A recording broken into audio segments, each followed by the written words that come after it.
Tudo começou com uma carta amarelada, escrita à mão com uma caligrafia tremida, que chegou sem remetente na portaria de um pequeno canal no YouTube especializado em explorar lugares abandonados. O envelope, selado com cera vermelha, trazia apenas uma frase em latim: Non hominis moriar. A mensagem vinha acompanhada de coordenadas que levavam a um convento no interior de Minas Gerais, um lugar que, segundo uma breve pesquisa, teria sido fechado há décadas após denúncias de desaparecimentos misteriosos. O estranho era que não havia fotos, registros ou sequer mapas mostrando tal convento. Mesmo com o clima de incerteza, os 3 jovens responsáveis pelo canal, Júlia, Vini e Eric, decidiram aceitar o convite. A curiosidade era combustível demais para ignorar. Partiram ao amanhecer, levando lanternas, câmeras, equipamentos de gravação e aquela sensação incômoda de que algo ali era mais sombrio do que parecia. A estrada era isolada, coberta por árvores retorcidas e um nevoeiro que parecia se mover sozinho. Após horas dirigindo por trilhas de terra, chegaram a um portão enferrujado, parcialmente coberto por trepadeiras secas. Além dele, erguiam-se torres góticas de pedra escura, contrastando com o céu cinzento. O convento era uma estrutura monumental, mas completamente consumida pelo tempo. Ao cruzarem o portão, o ar mudou. O som sumiu. Sem vento, sem pássaros, sem insetos. Somente o rangido dos próprios passos e o clique das câmeras. Entraram pelo saguão principal, onde bancos apodrecidos e vitrais quebrados criavam desenhos distorcidos com a luz fraca. No altar, uma estátua da Virgem Maria, mas os olhos da imagem estavam riscados, e seu rosto sorria de forma estranha, quase zombeteira. Foi ali que Júlia encontrou o primeiro sinal de que não estavam sozinhos: uma vela acesa, tremeluzindo no canto da capela lateral, onde ninguém havia passado. Eles decidiram investigar o andar superior. As escadas gemiam sob seus pés, e o segundo piso abrigava os antigos dormitórios das freiras. Os quartos estavam empoeirados, com colchões rasgados e objetos pessoais largados como se todos tivessem saído às pressas.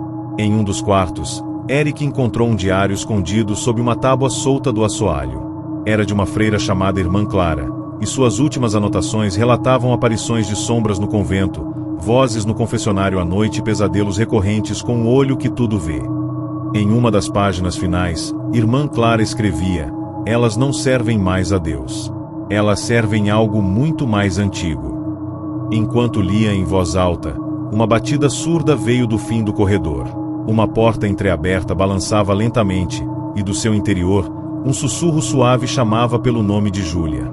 Ela congelou. A voz era a da sua avó morta há mais de 10 anos. A tensão crescia.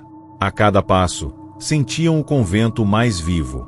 Quando entraram na sala que havia batido, encontraram apenas um espelho trincado e uma cadeira de rodas coberta por um véu preto. Ao tocar na cadeira, Júlia teve uma visão instantânea. Uma fila de freiras com o rosto escondido, marchando em círculo enquanto entoavam cânticos invertidos. O chão tremia e algo parecia sair das paredes, como carne viva se espalhando pela estrutura. Ela gritou e desmaiou. Quando acordou, estava cercada por Vini e Eric, que diziam que ela havia apagado por 2 minutos, mas juravam ter ouvido vozes falando em línguas desconhecidas. A partir dali, decidiram que precisavam sair. Mas ao tentar sair pela entrada principal, o portão simplesmente havia desaparecido. No lugar, só havia uma parede de pedra maciça. Presos! E o convento agora parecia maior, com corredores que antes não existiam, escadas que desciam sem fim e portas que levavam a quartos que não constavam no mapa antigo que tinham impresso. Eles desceram ao subsolo, onde encontraram uma cripta. No centro, um círculo de sangue ainda fresco rodeava um símbolo que jamais tinham visto. Em volta, dezenas de hábitos religiosos pendurados como se tivessem sido deixados por corpos que evaporaram. No altar da cripta, havia um livro com capa de couro humano. Segundo Júlia, a sensação ao tocar era idêntica à pele viva. Ao abrirem o livro, foram tomados por uma presença invisível. As câmeras pararam de funcionar. O ar ficou pesado. Júlia começou a levitar alguns centímetros do chão. Seus olhos ficaram brancos, e da sua boca saíram palavras em latim que nenhum deles entendia, mas soavam como maldições. A voz que saía dela era gutural, impossível para uma garganta humana. Vinny tentou puxá-la, mas foi lançado contra a parede com força sobrenatural. Eric começou a rezar desesperadamente, e por um breve momento, Julia caiu no chão, inconsciente. O livro estava em chamas, mesmo sem fogo. Ao apagarem a tocha, tudo mergulhou em escuridão. Eles estavam presos com algo que havia sido libertado. Horas se passaram. Vinny estava com o braço quebrado. Julia ainda não recobrava totalmente a consciência e Eric tentava manter todos juntos. Foi então que as freiras apareceram. Silenciosas. Dezenas delas. Cobertas dos pés à cabeça por véus escuros, caminhando lentamente pelo corredor como se flutuassem. Os três se esconderam atrás de uma pilastra, mas sabiam que estavam cercados. As câmeras começaram a gravar sozinhas. As freiras pararam em frente a eles, e sem mostrar os rostos, começaram a cantar. O canto era hipnótico. Vinny tentou fugir correndo, mas uma mão pálida e esquelética surgiu da parede e o puxou. Gritos. Sangue. Julia e Eric não conseguiram mais ver seu amigo. Um corredor se abriu magicamente na parede de pedra. Eric arrastou Julia pelos cabelos, desesperado para sair dali. No final do túnel, uma freira os esperava, mas essa estava diferente. O véu caía de seu rosto, revelando o rosto de Julia. Eric parou. Olhou para a amiga inconsciente e depois para a freira idêntica. Não sabia qual era a real. A freira sorriu, mostrando dentes pretos como carvão. Tudo escureceu. No dia seguinte, policiais encontraram apenas uma câmera na frente do convento. O vídeo termina com Julia olhando para a lente e dizendo: "Obrigada por me libertarem."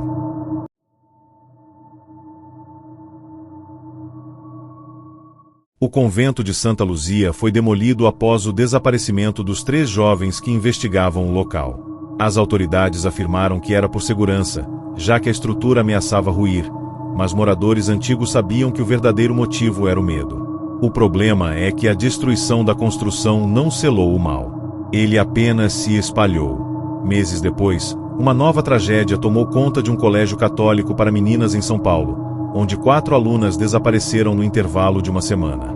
O caso se tornou manchete nos jornais, mas rapidamente foi abafado pela igreja. Somente uma repórter local, Camila Andrade, decidiu investigar.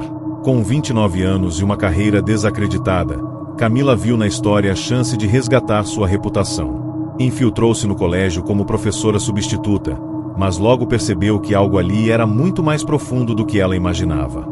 As meninas sussurravam sobre a irmã do véu cinza, uma freira que andava pelos corredores à noite, e que não constava na lista de funcionárias. O colégio Nossa Senhora dos Anjos tinha uma arquitetura imponente, com torres altas e janelas estreitas. Apesar da aparência moderna por fora, o interior ainda mantinha a decoração antiga, com crucifixos em cada sala, quadros escurecidos por décadas de fumaça e um grande vitral que cobria a parede principal do refeitório, mostrando uma freira sorrindo, mas sem olhos. No primeiro dia, Camila notou o comportamento estranho das alunas do internato. Eram extremamente silenciosas, andavam sempre em pares e evitavam passar sozinhas pelos corredores após o entardecer. Na sala dos professores, ouviu rumores de que a escola tinha sido construída sobre as fundações de um convento antigo, destruído num incêndio. Um detalhe chamou sua atenção. Esse convento também se chamava Santa Luzia, o mesmo da investigação dos jovens desaparecidos. Aquilo não podia ser coincidência. Naquela mesma noite, Camila foi acordada por sussurros vindo do corredor. Ao espiar pela porta entreaberta do quarto dos professores, viu uma figura parada no fim do corredor. Estava imóvel, coberta por um véu cinza. A figura girou lentamente o rosto e parecia olhar diretamente para ela. Camila correu até o fim do corredor, mas não havia mais ninguém. Apenas um rastro de gotas escuras no chão. Quando tocou a parede, notou que ela estava morna, como se o lugar estivesse vivo por dentro. Nos dias seguintes, decidiu se aproximar das alunas. Uma delas, Sofia, de 14 anos, revelou que 3 das meninas desaparecidas tinham sido vistas pela última vez perto da capela antiga, uma área supostamente desativada do colégio. Ao investigar o local, Camila encontrou a porta trancada com correntes e um aviso: interdito pela diocese. Aquilo só aumentou sua vontade de entrar. Durante a noite, arrombou a corrente com a ajuda de uma chave inglesa que encontrara na manutenção. Lá dentro, encontrou bancos cobertos por panos pretos, velas derretidas e símbolos riscados no chão. Mas o que realmente a assustou foi a pintura atrás do altar. Uma freira de véu cinza, de olhos brancos, segurando uma criança sem rosto nos braços. Quando Camila tocou a tinta da parede, teve uma visão perturbadora. Estava cercada por dezenas de freiras ajoelhadas, que rezavam em uma língua que parecia antiga e inumana. A imagem desapareceu em segundos, mas deixou nela uma marca, um corte profundo na palma da mão. O corte infeccionou rapidamente. Camila começou a ter febres altas e delírios com o convento antigo. Nos seus sonhos, via a construção pegando fogo, mas as freiras caminhavam pelas chamas como se não sentissem dor. Em uma das visões, viu uma menina com o uniforme do colégio tentando fugir por um túnel sob o altar. Aquilo a fez voltar à capela. No chão, sob o tapete apodrecido, encontrou uma tampa de ferro. Era pesada, mas conseguiu abrir. A escada levava a um corredor subterrâneo, abafado e escuro. As paredes estavam cobertas por salmos escritos com sangue e, ao fundo, ela ouvia choros. Caminhou por minutos até encontrar um pequeno quarto. No canto, encolhida, estava uma das meninas desaparecidas, Isadora. Estava viva, mas em estado de choque. Só repetia uma frase: ela disse que ia me transformar em uma delas. Ao tentar tirá-la dali, Camila viu vultos começarem a aparecer nas sombras. Vozes começaram a entoar cânticos distorcidos. Carregando a menina no colo, ela correu escada acima, mas ao emergir da cripta, a capela não era mais a mesma. Parecia mais nova, como se tivesse voltado no tempo. Agora havia luzes acesas, freiras ajoelhadas, e tudo em silêncio sepulcral. Camila estava presa em um tempo que não era o seu. Ao seu lado, Isadora havia desaparecido. No altar, a freira do véu cinza agora se movia. Lentamente, ela desceu os degraus com um sorriso podre. Você abriu a passagem, disse. Camila tentou correr, mas as portas estavam seladas. A freira estendeu a mão e tocou sua testa. Em segundos, flashes de sacrifícios, torturas e pactos tomaram sua mente. O convento de Santa Luzia havia feito um pacto com uma entidade chamada Monra, e as freiras passaram a servir a esse ser em troca de vida eterna, mas apenas dentro do ciclo sagrado. Quando o convento foi destruído, a energia foi selada nas fundações, exatamente onde o novo colégio foi construído. E agora, com a abertura da passagem, a entidade podia possuir novos corpos, começando pelas meninas. Camila resistiu, recitando orações que aprendeu na infância. Isso pareceu enfraquecer a presença da freira, mas não por muito tempo. Uma sombra começou a sair da boca dela, como fumaça viva, em direção ao corpo de Camila. Com o pouco de força que lhe restava, Camila correu até o altar, puxou o crucifixo de metal e o cravou no próprio peito. A dor foi insuportável, mas o símbolo sagrado queimou a energia negra que tentava invadir seu corpo. Tudo ao redor tremeu. As freiras começaram a gritar, o teto rachou, e a capela desmoronou sobre si mesma. Horas depois, bombeiros foram chamados após moradores sentirem tremores na região. Encontraram o local em ruínas, com apenas uma sobrevivente, Isadora. Ela foi internada, e seu estado mental era instável. Dias depois, escreveu com sangue na parede do quarto do hospital: a irmã do véu cinza vive. O corpo de Camila nunca foi encontrado. Mas nos vídeos de segurança, por volta das 3 da manhã, vê-se uma mulher de véu cinza andando pelos corredores do hospital psiquiátrico onde Isadora está internada. Ela para diante da câmera, e por 2 segundos, seu rosto aparece. Não é Camila. Não é humano. É algo que veste o corpo como se fosse uma roupa, e está esperando a próxima criança desaparecer.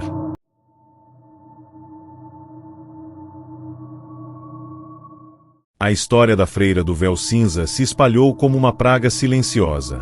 O vídeo que mostrava uma figura encapuzada nos corredores de um hospital psiquiátrico viralizou na Deep Web, chamando a atenção de ocultistas, investigadores sobrenaturais e curiosos de todo tipo.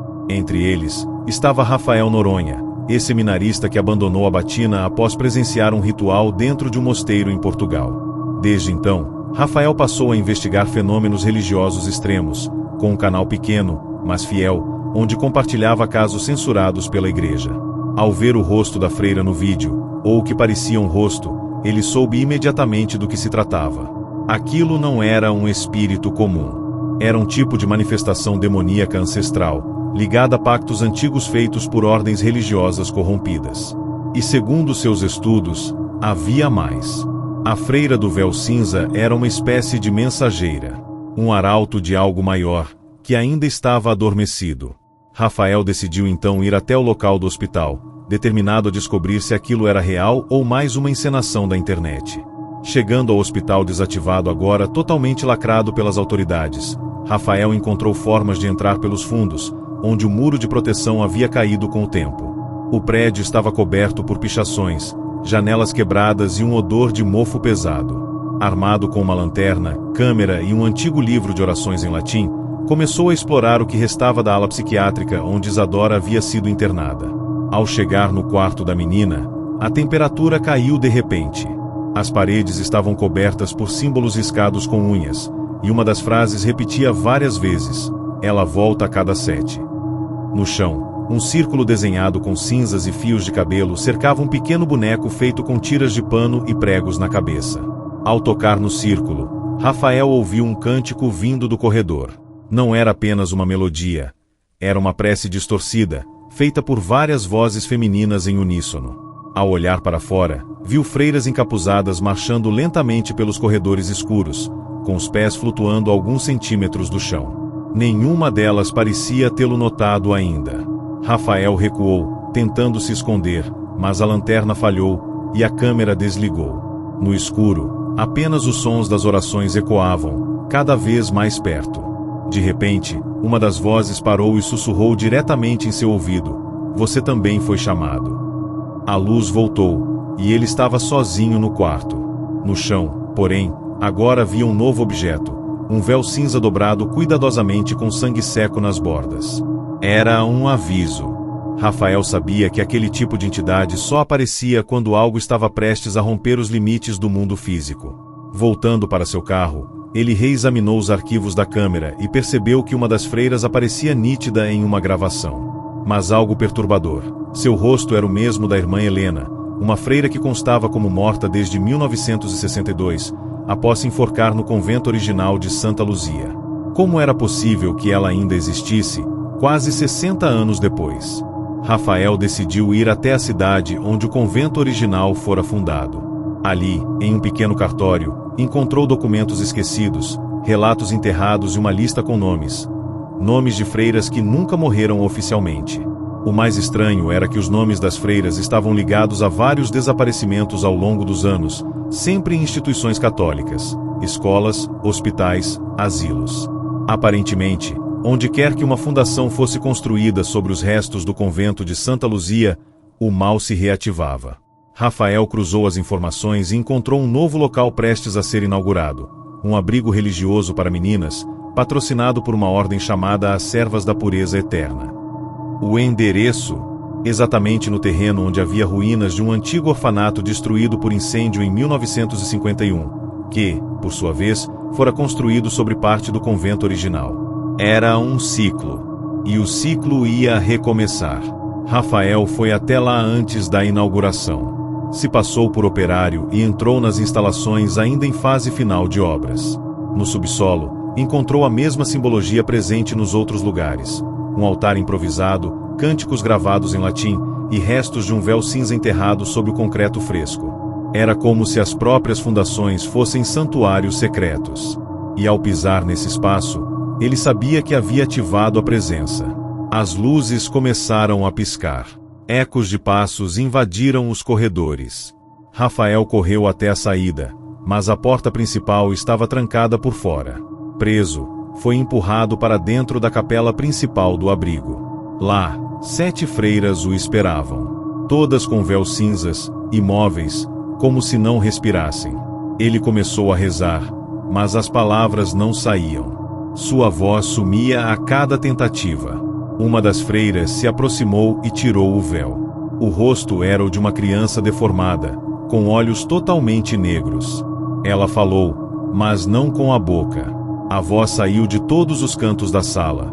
Você foi batizado com medo. Agora será feito eterno. Rafael se ajoelhou, tentou usar o livro de orações, mas as páginas estavam em branco. Uma das freiras se aproximou e cravou um símbolo em sua testa com os dedos em chamas. Ele gritou, caiu no chão e perdeu a consciência. Quando acordou, estava fora do abrigo, nu, coberto por cinzas, com um véu cinza amarrado ao redor do pescoço como uma corda. Seu carro havia sumido, e junto com ele, todo o seu equipamento. Só restava uma marca em sua pele, e a certeza de que agora fazia parte do ciclo. Sem conseguir rastrear mais nada, Rafael se isolou. Passou meses vivendo em silêncio, atormentado por pesadelos diários. Mas antes de desaparecer, publicou um último vídeo. Nele, explicou toda a investigação, os nomes das freiras, os padrões de reaparecimento e um mapa que marcava outros 7 locais onde a presença poderia se manifestar nos próximos anos. O vídeo terminava com uma frase: o ciclo é de 7. 7 locais. 7 freiras. 7 corpos. Dias depois, Rafael foi encontrado morto em seu apartamento, enforcado com um véu cinza. A polícia arquivou o caso como suicídio. Mas usuários da Deep Web afirmam que o vídeo original foi excluído automaticamente minutos após sua postagem, e que a imagem final mostrava, por alguns segundos, o reflexo de Rafael no espelho, com o rosto da freira. Agora, páginas inteiras em fóruns obscuros discutem a profecia deixada por ele. E há quem diga que, a cada 7 luas, uma nova instituição católica começa a ser construída exatamente sobre as ruínas do antigo convento. E toda vez que isso acontece, uma criança desaparece, e uma nova freira de véu cinza surge, para lembrar que o mal não morre.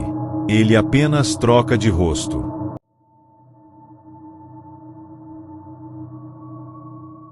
Uma ex-freira chamada Irmã Letícia entrou em contato com um podcast investigativo especializado em casos sobrenaturais. Ela dizia ter escapado de um culto secreto dentro de uma ordem religiosa e precisava contar sua história antes que a freira do véu cinza voltasse para buscá-la. Os apresentadores, Ana Paula e Marcos, viajaram até o interior de Goiás para entrevistar Letícia, que vivia reclusa em uma pequena casa nos arredores de uma cidade que preferia não revelar. Ao chegarem, encontraram a mulher em estado de paranoia avançada. Espelhos cobriam todas as janelas, crucifixos em cada canto da casa, e sal espalhado ao redor das portas. Letícia os recebeu com uma frase assustadora: se ouvirem o sino, corram. Não olhem para trás, mesmo que ela chame pelo seu nome. A gravação começou, mas Letícia impôs uma regra: nenhuma câmera, apenas áudio.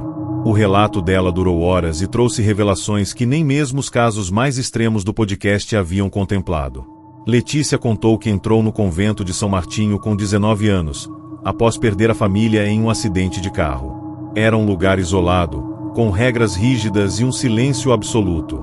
As orações eram feitas de madrugada, os jejuns duravam dias, e nenhuma das freiras jamais mencionava Deus em voz alta. Aos poucos, ela percebeu que algo estava errado.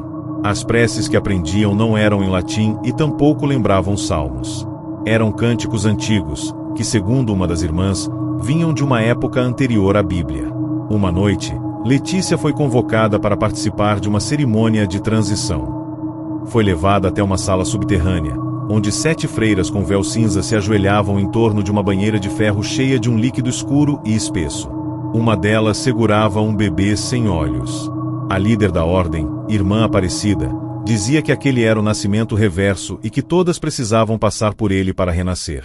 Letícia recusou. Tentou fugir, mas foi capturada. Ficou trancada por dias, recebendo apenas pão mofado e água suja, até que uma noviça a ajudou a escapar. Letícia fugiu no meio da noite, sem olhar para trás. Mas desde então, dizia ser seguida por sombras, vultos e sussurros. E por vezes, acordava com marcas de mãos finas no pescoço. Durante o relato, Ana Paula percebeu que, em alguns momentos, a voz de Letícia mudava de tom, como se outra pessoa tentasse falar através dela. Marcos começou a sentir náuseas, e o gravador parou de funcionar, mesmo com bateria cheia. Foi então que ouviram o sino. Um som distante, abafado, que parecia vir de todos os lados ao mesmo tempo. Letícia congelou. Gritou para os dois correrem, mas a porta da frente estava trancada por dentro, sem chave. Quando finalmente conseguiram arrombar, viram que a noite havia se transformado completamente. O céu estava vermelho, e na estrada de terra, havia dezenas de figuras encapuzadas, todas com véus cinzas, caminhando em direção à casa. No meio delas, uma figura mais alta, de braços esticados, e um crucifixo invertido costurado na boca do véu. Letícia correu para o quarto, trancou-se, e os dois jornalistas fugiram pelos fundos da casa. Eles correram pela mata até alcançar o carro, mas ao ligá-lo, o rádio começou a tocar um cântico distorcido. Ana Paula vomitou sangue. Marcos, suando frio, acelerou sem olhar para os lados. Quando olharam pelo retrovisor, a estrada atrás deles simplesmente desaparecia, como se estivessem sendo apagados do mapa. Conduzidos apenas por instinto, chegaram de volta à cidade, onde tudo parecia normal, como se nada tivesse acontecido. No hotel, verificaram os áudios, mas a gravação estava alterada. Em vez da voz de Letícia, o que se ouvia era uma voz grave e arrastada dizendo: "Ela foi marcada. Agora é parte." Dias depois, voltaram à casa, mas não havia mais sinal de Letícia. As paredes estavam cobertas de sangue seco, e uma frase escrita com letras tortas se repetia nas 7 paredes internas da casa: "Ela renasceu no véu." O caso nunca foi divulgado no podcast. Mas semanas depois, Ana Paula desapareceu em um convento desativado na região de Campinas, onde havia ido buscar novos arquivos. Sua última mensagem foi: "Ela está aqui comigo. E está sorrindo." Marcos, agora sozinho, começou a investigar por conta própria. Descobriu que o convento onde Ana Paula havia desaparecido estava em processo de reabertura por uma nova ordem chamada Irmandade da Luz Celestial. Mas ao investigar o registro da ordem, percebeu que o nome da fundadora era Aparecida Moura, a mesma freira mencionada por Letícia, dada como morta nos anos 80. Decidido a encerrar o ciclo, Marcos invadiu o convento de madrugada com uma câmera escondida. Encontrou a capela iluminada por velas negras e 7 figuras ajoelhadas em torno de um caixão. No altar, uma mulher de véu cinza recitava palavras em uma língua gutural. Ele se aproximou escondido, mas foi descoberto quando uma das câmeras caiu de seu bolso. Foi capturado e levado até a cripta. Lá, viram seu corpo nu, marcado com símbolos antigos e um corte no peito em forma de cruz. Antes de desmaiar, ouviu a frase: "Você agora também é espelho." Quando acordou, estava internado em um hospital psiquiátrico, sem memória dos últimos 3 dias. Mas ao se olhar no espelho, viu por uma fração de segundo o rosto de Ana Paula, sorrindo atrás dele. A história de Marcos foi desacreditada, e ele acabou desaparecendo 6 meses depois, após afirmar a um amigo que tinha sonhos com cânticos e freiras enterradas vivas tentando sair da terra. O caso nunca chegou ao público, mas uma cópia do áudio original com Letícia foi reencontrada em um fórum obscuro. No final do arquivo, que dura quase 7 horas, há um trecho onde a voz muda completamente e diz: "Ela agora está em todos os lugares onde rezam por pureza." Nos bastidores da igreja, padres exorcistas começaram a relatar aparições de freiras com véus cinzas em confissões, missas e até batismos. Sempre mudas. Sempre olhando fixamente. Uma das gravações mais perturbadoras foi feita por câmeras de segurança no Vaticano, onde uma figura feminina passa em frente à Capela Sistina por volta das 3h33 da manhã. A imagem mostra um véu cinza arrastando no chão, mas sem corpo. A figura parece flutuar. E quando os guardas vão verificar, não encontram ninguém. Apenas um crucifixo invertido pendurado no chão. E uma frase escrita no mármore, que só aparece sob luz negra: "O ciclo se cumpre no silêncio."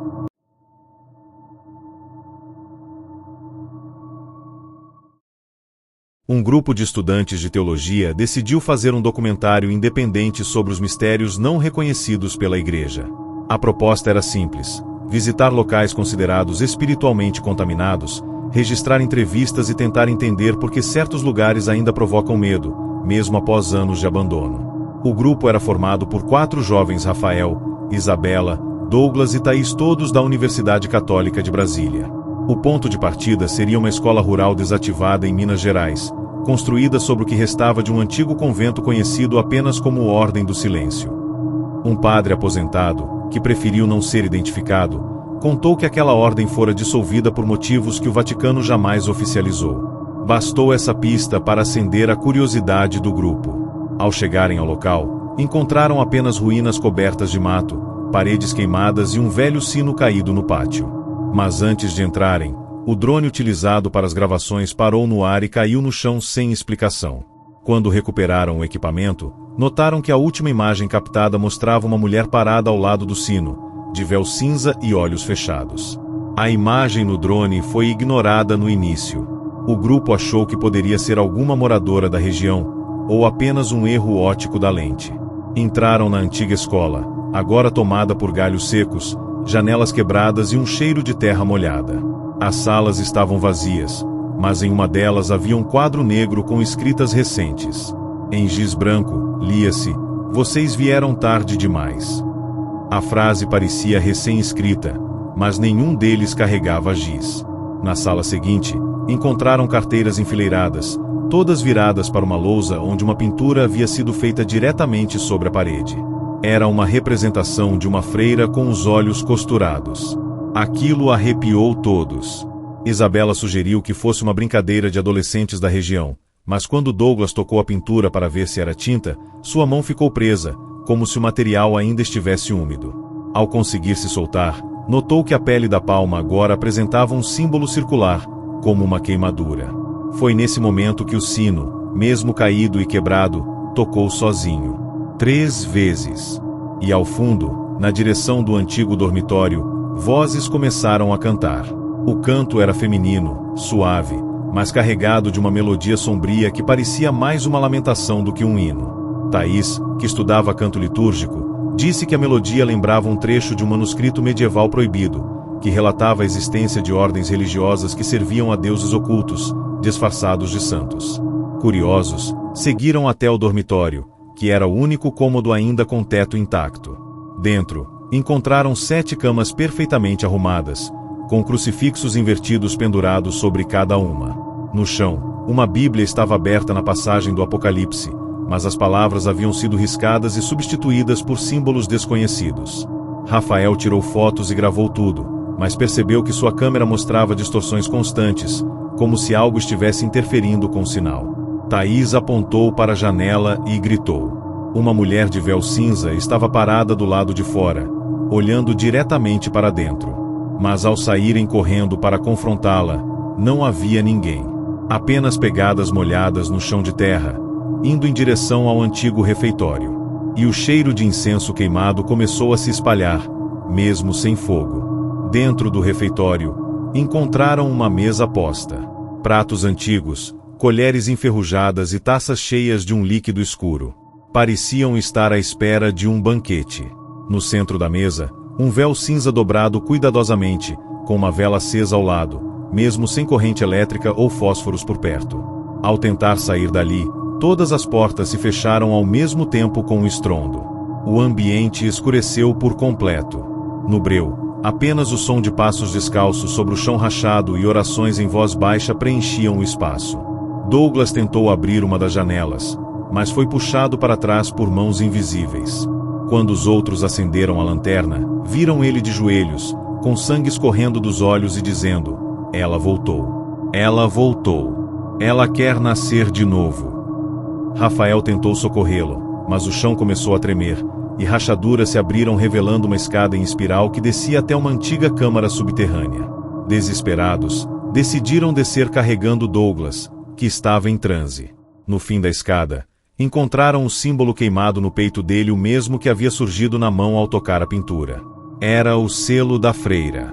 A câmara subterrânea era silenciosa e circular, com 7 estátuas de freiras sem rosto formando um círculo ao redor de um altar. No centro, um livro aberto pulsava como se estivesse respirando. Rafael tentou se aproximar, mas Isabela o impediu. Thaís, sentindo-se estranhamente atraída, começou a caminhar até o livro. Quando tocou nele, suas pupilas sumiram, sua voz mudou, e ela recitou uma profecia: quando os 4 tocarem o chão sagrado, o véu será tecido em carne. E o ciclo começará de novo. Thaís caiu no chão, inconsciente. As estátuas começaram a chorar sangue, e a luz das lanternas se apagou sozinha. Na escuridão, vozes de freiras recitavam um nome: Letícia. Letícia. Letícia. O mesmo nome da ex-freira desaparecida meses antes, que denunciará o culto. Um vulto passou por eles em alta velocidade, como um sopro de vento cortante. Quando a luz voltou, Douglas estava em pé, olhos completamente negros, e disse: "Ela renasceu em mim." Ele atacou Isabela com violência, e a câmara começou a desmoronar. Rafael puxou Thaís, conseguiu escapar pela escadaria enquanto tudo ruía atrás deles. Mas não viu mais sinal de Isabela, nem do corpo de Douglas. Rafael e Thaís conseguiram sair pelas ruínas, cobertos de poeira e sangue, sem conseguir explicar o que havia acontecido. O sino, que estava caído, agora balançava lentamente, mesmo sem vento. Eles denunciaram o local, mas quando as autoridades chegaram, tudo havia sumido, sem altar, sem véus, sem cânticos. Só terra vazia. O grupo foi desacreditado, e o documentário jamais foi lançado. Rafael desapareceu meses depois, e Thaís foi internada com episódios de alucinações constantes. Dizia que ouvia cânticos nas paredes, e por vezes, via freiras de véu cinza observando pacientes no hospital. Um enfermeiro conseguiu registrar uma delas em vídeo. A figura flutuava pelo corredor, e ao se aproximar da câmera, mostrou o rosto de Douglas com os olhos costurados e a boca sorrindo. O vídeo foi deletado por motivos éticos.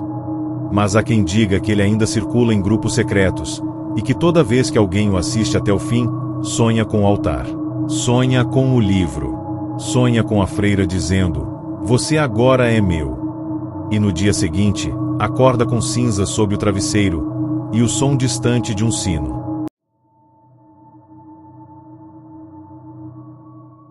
O enfermeiro Anderson trabalhava no turno da noite de um hospital psiquiátrico no interior do Paraná, localizado em uma ala antiga, construída sobre as fundações de um convento que foi demolido em 1962 após uma série de incêndios misteriosos. A ala era conhecida como Corredor D, e poucos funcionários se voluntariavam para trabalhar ali. O clima era pesado, as luzes piscavam frequentemente e os pacientes relatavam ouvir orações em línguas que ninguém reconhecia. Anderson, cético por natureza, aceitava os plantões sem medo, até começar a cuidar de uma nova interna, Letícia, uma mulher jovem, olhos vazios e completamente muda, que havia sido encontrada vagando pelas ruas de Curitiba com um véu cinza nas mãos e as vestes queimadas. A única coisa que ela fazia era escrever símbolos estranhos nas paredes do quarto, mesmo sem caneta.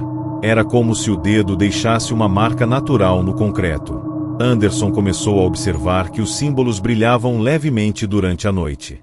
E todas as noites, às 3h33 da manhã, o monitor cardíaco do quarto dela falhava por 33 segundos. Sempre exatamente o mesmo tempo. Curioso com os eventos, Anderson decidiu vasculhar os arquivos antigos do hospital e descobriu que outros pacientes, internados na mesma ala décadas atrás, também haviam apresentado comportamentos semelhantes. Todos tinham sonhos com freiras, falavam em línguas extintas e desenhavam os mesmos símbolos que Letícia.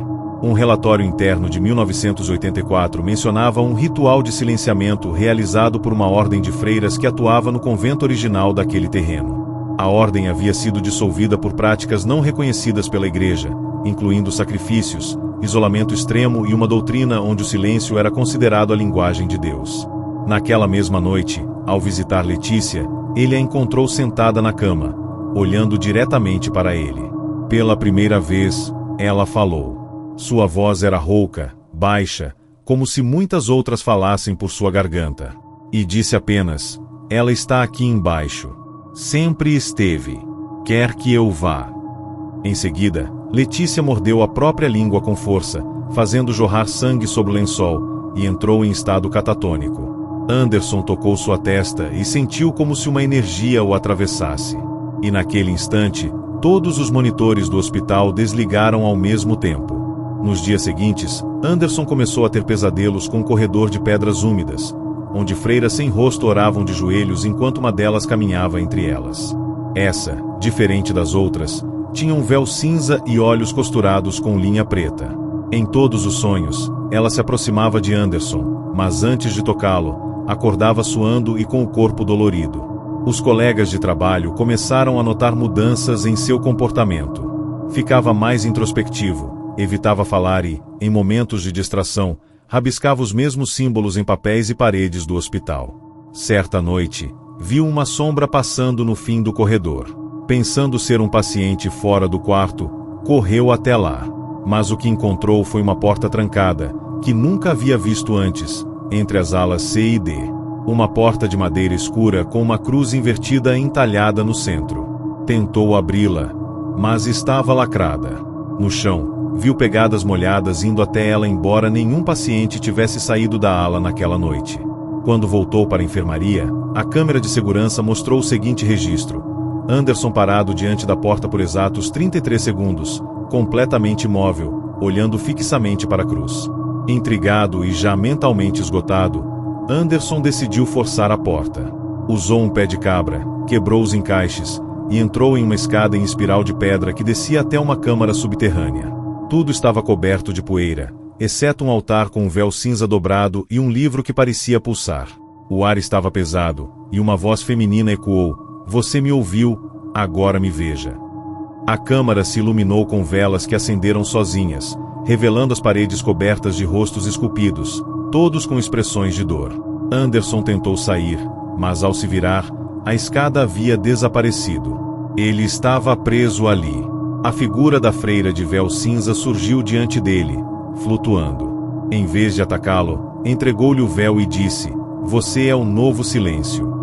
E desapareceu. Ao acordar, estava deitado em seu quarto, com o véu ao lado da cama. Achou que havia sido um surto, um delírio, até verificar o horário do relógio, 3h33. E o símbolo que Letícia desenhava, agora estava marcado em seu peito, como uma cicatriz em carne viva. A partir daquele dia, Anderson passou a ouvir as vozes dos pacientes antes mesmo que eles falassem. Começou a prever surtos, saber nomes de familiares que nunca lhe foram ditos. Letícia foi transferida para outra ala, e morreu 2 dias depois de parada cardíaca às 3h33. O atestado de óbito descreveu um detalhe curioso: a pele das costas estava marcada com o mesmo selo de Anderson. Sem explicação médica, Anderson pediu demissão. Passou a viver isolado, e meses depois foi encontrado morando nos escombros de um antigo convento, em total estado de loucura, com dezenas de desenhos simbólicos nas paredes. Murmurava em uma língua morta, e dizia estar ouvindo os sussurros de Deus. Ao ser internado, os médicos notaram que ele nunca dormia mais que 33 minutos por noite, e que em seus olhos havia um leve reflexo prateado quando expostos à luz. Ele afirmava estar sendo preparado para um retorno, e que a freira de véu cinza não era um espírito, mas uma ponte. Uma entidade capaz de transformar humanos em canais vivos de adoração silenciosa. Uma seita sem nome, sem igreja, sem salvação. Anderson desapareceu da clínica dias depois. O quarto estava vazio, sem sinais de fuga forçada.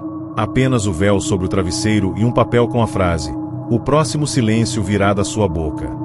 Após isso, diversos relatos surgiram em hospitais do Brasil. Médicos ouvindo orações em latim durante cirurgias. Pacientes que afirmavam ver freiras flutuando no teto dos quartos. E até enfermeiros encontrando véus cinzas dobrados em gavetas onde não deveriam estar. Um desses casos foi gravado por uma câmera de segurança e viralizou, mas o vídeo foi retirado por conter imagens perturbadoras. No trecho final, uma freira atravessa a parede da UTI e se aproxima de um paciente entubado. Quando toca sua testa, ele sorri, mesmo inconsciente. Nos dias seguintes, ele acorda, falando apenas em línguas extintas. O fenômeno se espalha. E hoje, há quem diga que a entidade não busca vingança, mas adoração. E todo aquele que já sonhou com a freira, ouviu a voz ou sentiu a presença, já está marcado. Pode não se lembrar, pode fingir que é apenas imaginação. Mas em breve, às 3h33, alguém vai bater na porta do quarto e o som será leve, suave, quase como uma oração. Mas você não deve abrir, porque do outro lado, o silêncio estará esperando.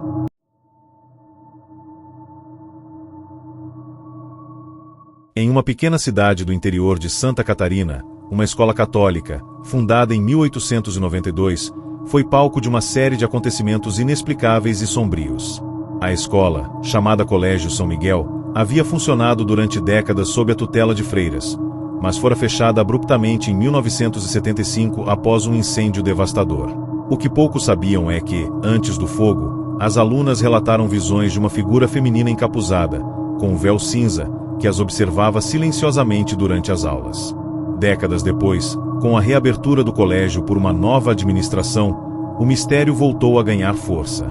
Vários relatos de professores e alunos falavam de sussurros em línguas desconhecidas, portas que se trancavam sozinhas, e da constante sensação de estarem sendo observados. A direção tentou manter tudo em sigilo, mas os desaparecimentos começaram a ocorrer principalmente entre as alunas mais novas. Clara, uma estudante de 15 anos, era a primeira a relatar encontros com a freira do véu cinza. Ela dizia que a figura aparecia no fim dos corredores escuros, sempre parada, imóvel, olhando fixamente, sem dizer uma palavra.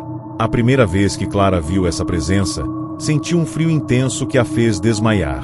Ao acordar, estava no chão, com marcas de unhas profundas nos braços. Os médicos afirmaram que não havia explicação para as lesões. Outros alunos começaram a relatar pesadelos semelhantes, todos envolvendo uma freira com olhos costurados, sempre aparecendo em lugares diferentes, sussurrando em um idioma desconhecido.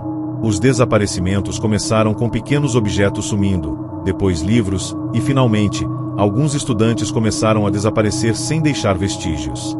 Os professores tentaram buscar ajuda, mas eram ignorados pela administração, que alegava falta de provas e preocupações com a reputação da escola. Pedro, um jovem jornalista investigativo da capital, recebeu uma denúncia anônima sobre os eventos no Colégio São Miguel. Decidido a descobrir a verdade, foi até a cidade disfarçado de professor substituto. Em sua primeira noite na escola, ele foi acordado por vozes vindas do porão, uma mistura de cânticos e gritos sufocados. Ao investigar, encontrou um alçapão escondido atrás de uma estante. Descendo, viu uma capela secreta, onde símbolos estranhos estavam desenhados no chão em círculo. No centro, um véu cinza estava pendurado em um crucifixo invertido. Pedro sentiu uma presença ao seu redor e, ao olhar para cima, viu a freira parada no fundo da capela, sem rosto, apenas o véu flutuando no ar. Ele tentou correr, mas a porta se fechou sozinha, prendendo-o dentro.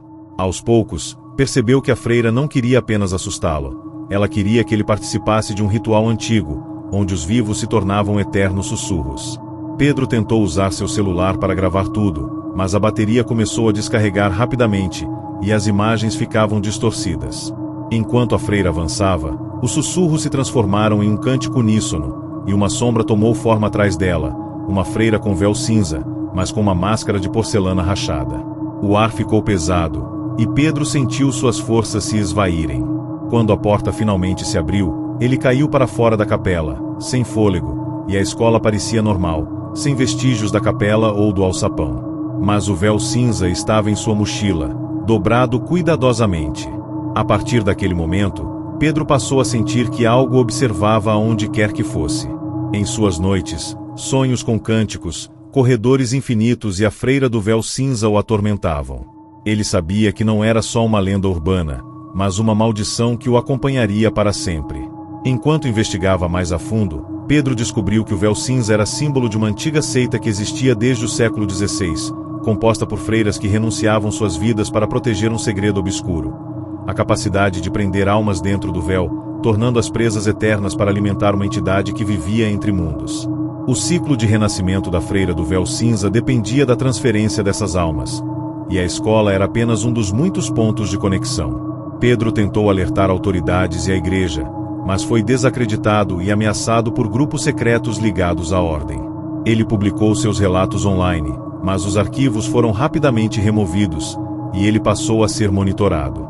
Agora, Pedro desapareceu misteriosamente, deixando apenas seu diário e o véu cinza como prova. Os moradores da cidade evitam mencionar o nome do colégio e afirmam que, em noites de tempestade, o sino do antigo prédio pode ser ouvido, mesmo que ele tenha sido destruído. Hoje, o terreno onde ficava o Colégio São Miguel está abandonado, coberto por mato e ruínas. Mas os antigos moradores contam que, durante a noite, uma figura encapuzada com véu cinza pode ser vista andando pelo local, parando em frente às antigas salas de aula. Dizem que quem a encara nos olhos, ou melhor, no vazio onde deveriam estar os olhos, é marcado para nunca mais escapar. Aqueles que ousam se aproximar ou invadir o terreno desaparecem sem explicação, e alguns relatam ouvir sussurros que o chamam pelo nome, em línguas que ninguém mais fala. O véu cinza é, para muitos, o símbolo da ausência, do silêncio eterno e da vigília perpétua. E assim, a maldição das freiras continua a se espalhar, alimentando o medo, o mistério e a escuridão nas sombras da fé.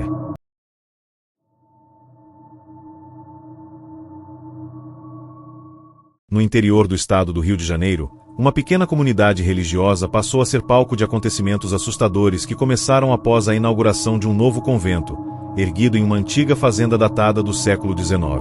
O convento, chamado Nossa Senhora do Silêncio, tinha fama de ser um local de devoção extrema, onde as freiras viviam em completo isolamento do mundo exterior. Porém, logo após a primeira missa, os moradores locais começaram a relatar aparições de uma figura envolta em véu cinza que vagava pelos arredores do convento durante as noites. As freiras nunca eram vistas durante o dia, e poucos tinham coragem de se aproximar do local. Algumas crianças afirmavam ouvir cânticos distorcidos e ver sombras movendo-se entre as árvores. Um padre da cidade, preocupado, tentou entrar no convento para investigar, mas desapareceu sem deixar rastros. Cláudio, um fotógrafo freelancer especializado em fenômenos paranormais, foi contratado por uma emissora local para documentar o que ocorria na comunidade. Ao chegar, ele percebeu que os moradores evitavam falar do convento, como se um pacto silencioso os impedisse. Na primeira noite de filmagem, capturou imagens de uma figura encapuzada andando lentamente perto da antiga capela. O véu cinza parecia brilhar sob a luz da lua, e seus movimentos eram fluidos, quase sobrenaturais. Enquanto filmava, o equipamento começou a falhar, baterias descarregavam rapidamente, e o áudio captava sussurros em línguas desconhecidas. Cláudio sentiu uma presença, uma sensação de ser observado, e decidiu se aproximar do convento. Ao tentar entrar, percebeu que a porta principal estava trancada, mas uma pequena janela na lateral estava entreaberta. Ele entrou e sentiu um arrepio percorrer sua espinha. Dentro do convento, os corredores eram frios e silenciosos, iluminados apenas por velas que pareciam nunca se apagar. As paredes estavam cobertas por símbolos antigos, escritos em sangue seco, que Cláudio tentou fotografar, mas as imagens saíam desfocadas ou tremidas. Em um dos quartos, encontrou 7 velas acesas formando um círculo e, no centro, um livro aberto sobre um altar improvisado. Ao folhear o livro, percebeu que os textos continham instruções para um ritual de ressurreição silenciosa. Enquanto lia, ouviu passos leves atrás de si. Virou-se lentamente e viu a freira do véu cinza parada no fim do corredor, imóvel. Observando, Cláudio tentou falar, mas sua voz sumiu. A freira então começou a se aproximar, e um frio cortante tomou conta do ambiente. Tentando manter a calma, Cláudio recuou até a porta, que se fechou sozinha com um estrondo. A freira continuava avançando, e o som de sussurros crescia ao seu redor, formando um coro que parecia entoar uma prece antiga e proibida. Desesperado, ele tentou usar o celular para iluminar o caminho, mas a tela ficou preta. No escuro, sentiu mãos geladas tocar seus ombros e ouviu uma voz sussurrante: "Venha para o silêncio eterno." A freira estava agora ao seu lado, e, antes que pudesse reagir, ele perdeu a consciência. Ao acordar, estava do lado de fora do convento, deitado no chão frio, com o véu cinza dobrado entre suas mãos. Seu equipamento estava destruído, e o celular com a tela quebrada. Tentou se levantar, mas sentia uma dor profunda no peito, como se algo tivesse marcado sua alma. Nos dias seguintes, Cláudio percebeu mudanças em si mesmo. Seus sonhos eram invadidos por imagens da freira e cânticos em línguas esquecidas. Começou a falar sozinho, às vezes em vozes que não reconhecia, e a desenhar símbolos estranhos sem perceber. Seus amigos notaram sua aparência pálida e os olhos fundos. Um antigo padre local, chamado Padre Anselmo, que ouvirá os relatos, tentou ajudá-lo, oferecendo orações e água benta. Mas nada parecia afastar a presença que se apossara de Cláudio. Em uma noite de tempestade, ele desapareceu de sua casa, deixando apenas um bilhete: "O silêncio é meu lar agora." Pouco depois, foram encontradas marcas no portão do convento como se unhas finas tivessem arranhado a madeira por dentro e um véu cinza pendurado, balançando ao vento, mesmo sem brisa. A partir daquele momento, os moradores juram que o convento Nossa Senhora do Silêncio está amaldiçoado. Frequentemente, visitantes relatam sentir uma presença fria e opressiva, ouvir sussurros e ver vultos encapuzados. Relatos de desaparecimentos, visões e pesadelos se multiplicaram, e a igreja local decidiu manter o convento fechado permanentemente. Alguns dizem que a freira do véu cinza é uma guardiã de um segredo antigo, uma entidade que transcende o tempo e espaço, protegendo um ciclo de silêncio eterno. E quem desafia esse silêncio, acaba se tornando parte dele. O véu cinza continua a aparecer, agora em outros lugares, sempre anunciando que a escuridão está mais perto do que se imagina. E que o silêncio é o pior castigo que se pode ouvir.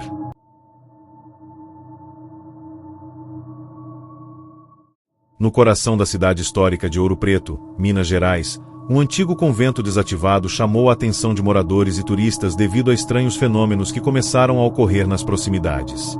Conhecido como Convento da Santa Clara, o local foi abandonado há mais de 50 anos após uma série de desaparecimentos misteriosos de noviços e freiras. Recentemente, relatos de uma figura espectral envolta em véu cinza começaram a circular, sempre relacionada a aparições durante a madrugada.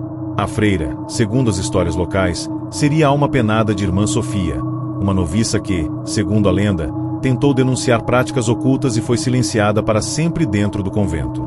Visitantes e moradores afirmam ouvir seus passos ecoando nos corredores vazios e sussurros que parecem chamar pelo nome daqueles que se atrevem a se aproximar. Lucas, um jovem estudante de arqueologia apaixonado por histórias sobrenaturais, decidiu investigar o convento após ouvir os relatos em um podcast local. Ao chegar, ele notou que o lugar estava cercado por uma cerca enferrujada e portões trancados, mas uma entrada lateral, quase invisível, estava aberta. Ele entrou e sentiu um arrepio instantâneo. As paredes eram cobertas por símbolos antigos e pinturas de freiras com olhos vazados. Conforme avançava pelos corredores, ouviu uma melodia suave e arrepiante, um cântico que parecia ser entoado por vozes femininas distantes. No salão principal, encontrou um círculo de velas apagadas e um véu cinza pendurado em uma cruz caída no chão. Ao tocar o véu, sentiu uma sensação de vazio e frio extremo que o paralisou por alguns segundos. Enquanto explorava, Lucas encontrou um diário antigo escondido sob uma pedra solta. O diário pertencia à Irmã Sofia e relatava sua luta contra a corrupção dentro da ordem, mencionando rituais secretos onde freiras eram submetidas a provas cruéis e sacrificadas para manter uma entidade antiga presa dentro do véu cinza. Sofia escreveu que, após tentar fugir, fora capturada e teve os olhos costurados para que nunca mais pudesse denunciar os segredos. Em uma das últimas páginas, há um aviso: quando o véu se soltar, o silêncio tomará o mundo. De repente, as luzes começaram a piscar e a temperatura caiu drasticamente. Lucas ouviu passos atrás de si e virou-se rapidamente, mas não viu nada. Porém, o véu cinza desapareceu do chão. Um sussurro, quase inaudível, ecoou: "Você foi escolhido." Assustado, Lucas tentou sair do convento, mas as portas estavam trancadas e as janelas seladas com tábuas. O canto das freiras crescia em intensidade, agora acompanhado de gemidos e choros distantes. Uma figura de véu cinza surgiu no corredor, parada, imóvel, encarando-o sem piscar. Tentando manter a calma, ele usou sua lanterna para iluminar o rosto, ou o que deveria ser o rosto, da freira, mas tudo o que viu foi um vazio absoluto. A entidade começou a se mover lentamente em sua direção, e cada passo fazia o chão tremer. Lucas correu pelo convento, ouvindo sussurros que repetiam seu nome e alertas para que ele não fugisse do silêncio. Ao alcançar uma escada, percebeu que ela levava para uma cripta subterrânea. Sem opções, desceu e encontrou um altar onde símbolos antigos brilhavam com uma luz fantasmagórica. No altar, o véu cinza estava aberto, revelando um brilho que parecia sugar toda a luz ao redor. Lucas sentiu uma força puxando-o para dentro do véu. Lutando contra a atração, usou o diário de Irmã Sofia para recitar um cântico que encontrou nas páginas, uma oração esquecida que prometia proteger contra a entidade. Por um instante, tudo ficou em silêncio, e a figura da freira parou, tremendo. Mas então, um grito agudo rompeu o silêncio, e o véu se fechou com violência, prendendo Lucas em uma escuridão absoluta. Quando recuperou a consciência, estava do lado de fora do convento, sozinho, com marcas profundas nos pulsos, como se tivesse sido amarrado. No chão, o diário estava aberto em uma página onde estava escrito: "O silêncio sempre vence." Após sua experiência, Lucas passou a ser assombrado por visões da freira do véu cinza. Seus sonhos eram invadidos por corredores sem fim, vozes sussurrantes e a sensação constante de estar sendo observado. Amigos notaram sua mudança drástica: isolamento, medo constante e paranoia. Ele tentou alertar as autoridades, mas ninguém acreditou em sua história. Meses depois, Lucas desapareceu sem deixar rastros. Perto do convento, moradores encontraram apenas o véu cinza pendurado em uma árvore, balançando ao vento, e o som distante de um sino tocando às 3h33 da manhã. O mistério da freira continua, e sua maldição permanece viva, esperando novas vítimas para alimentar seu ciclo eterno de silêncio e escuridão.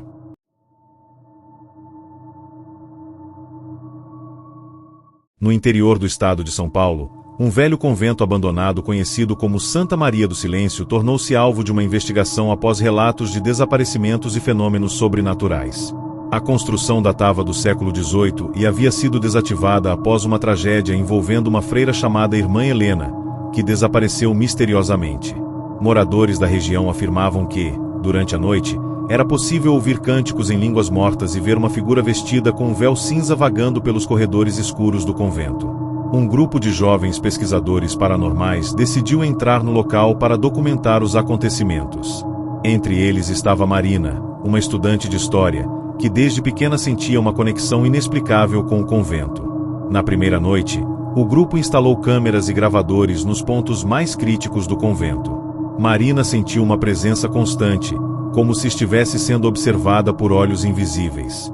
Em um dos quartos, encontrou um altar com símbolos pintados em sangue seco e um véu cinza cuidadosamente dobrado sobre a mesa. Ao tocar o véu, sentiu uma dor aguda na mão, como se algo tentasse se comunicar através dela. Durante a madrugada, os gravadores captaram um cântico feminino em latim, acompanhado de sussurros indecifráveis. Um dos jovens, Felipe, tentou abrir uma porta que estava trancada há décadas, mas não conseguiu. No entanto, à medida que tentavam compreender o que acontecia, objetos começaram a se mover sozinhos, e a temperatura caiu drasticamente. Marina decidiu explorar sozinha os corredores superiores do convento. Lá, encontrou um diário antigo escondido dentro de uma parede falsa. O diário pertencia à irmã Helena e continha relatos de uma seita secreta que operava dentro do convento, dedicada a práticas obscuras e rituais de silêncio eterno. Helena descrevia a imposição do véu cinza como símbolo de servidão e sacrifício, onde as freiras eram submetidas a provas cruéis para proteger um segredo ancestral. À medida que Marina lia, sentiu uma presença atrás de si e viu a figura da freira do véu cinza. A entidade não se moveu, apenas observou, e Marina sentiu o coração acelerar. Ao tentar fugir, percebeu que o convento mudava de forma, corredores se estendiam infinitamente, prendendo-a naquele espaço sombrio. Enquanto isso, os outros membros do grupo tentavam encontrar Marina, mas eram atormentados por visões perturbadoras e sons que os deixavam desorientados. Felipe, que havia tentado abrir a porta, descobriu que ela dava acesso a uma cripta subterrânea onde rituais eram realizados. Lá, encontrou um altar com um véu cinza aberto, emanando uma luz espectral. Ao tocar o véu, sentiu uma dor que o fez desmaiar. Quando acordou, estava sozinho, e o véu havia desaparecido. Marina, presa na ilusão do convento, começou a ouvir vozes sussurrando seu nome e sentiu o véu cinza tocando sua pele, marcando-a com um símbolo que ardia como fogo. Marina conseguiu retornar para o grupo, mas estava diferente. Seus olhos estavam fundos e sem brilho, e sua voz tinha um tom estranho, quase como múltiplas vozes falando ao mesmo tempo. Ela começou a recitar cânticos antigos e a desenhar símbolos no chão com sangue. O grupo percebeu que algo havia tomado conta dela. A entidade da freira do véu cinza estava usando Marina como um canal para renascer. Desesperados, tentaram realizar um ritual para expulsar a presença, mas quanto mais tentavam, mais forte ela se tornava. O convento parecia alimentar-se do medo deles, e as paredes pareciam pulsar com vida própria.